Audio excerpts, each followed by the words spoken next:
So I'm a business person who wrote a book as opposed to a writer who covered business, which is very different.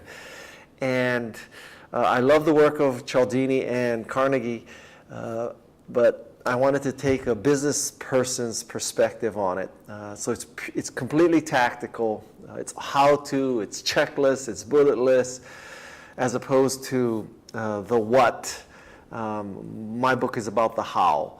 So it involves, you know, at a very fundamental level, how to become more likable, how to become more trustworthy, how to create a great product or service, and then to take that to market and to enchant people. So my test is, using the computer analogy, many computer companies, they use discounts and sales and promotions and bludgeoning to convince you to buy a computer. Apple enchants you and you buy a Macintosh, then you buy iPhone, iPod, iPad, iBooks, iTunes, and next thing you know, you're waiting at midnight for the store to open so you can be the first person with the iPad too. That's the difference between enchantment and sales, or enchantment and, you know, a transaction. I have the advantage of being in an age of social media, unlike Dale Carnegie, right?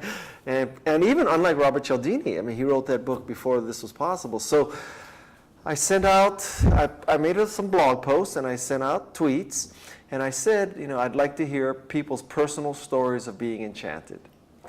And I got hundreds of them. And from the hundreds, I picked a dozen of people's personal stories. As a magazine reader, I often find that the most interesting part of the article is the gray bar. So there's the main body of a magazine article, and then there's that little thing on the side where it's, you know, some little, it's like whipped cream, or it's like vanilla ice cream on top of apple pie. And so I wanted to have my own a la mode. And those stories, I wanted people to talk in their own terms, in their own words, about their enchantment. And that's what that is. And it was quite fun to do. From beginning to end, social media helped me create the outline, helped me find examples, and then helped me find personal stories. And at the end, social media, i.e. Twitter and Facebook, there were about 75 people who copy edited the book and proofread the book. Although there's still about 10 errors in there, but that's a different discussion. So arguably, this is the book that social media made. It was a very interesting process. You know, it starts off with the basis of likability and trustworthiness. You have to have those, otherwise you're not going to enchant anybody. And I think likability starts with a great smile, good handshake, you know, appropriate dress, not too high, not too low. Trustworthiness starts with the understanding that you have to trust others before they will trust you.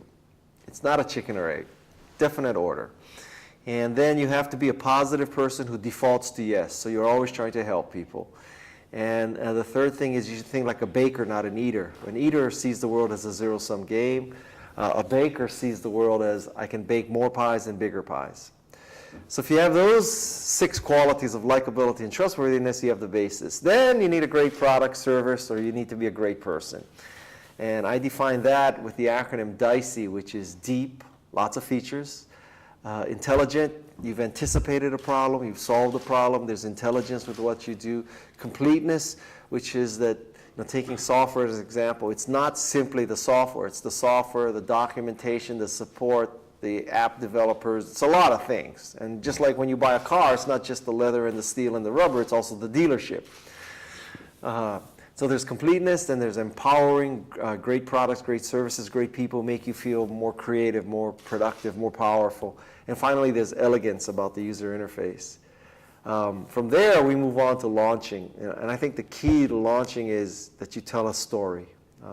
Not that you use words like revolutionary, paradigm shifting, curve jumping. You tell a story of why 2 people in a garage thought that, you know, it shouldn't be that people have to go to a university or go to a bank or work for the government to use a computer. There should be a personal computer. And, you know, that's the genesis of Apple.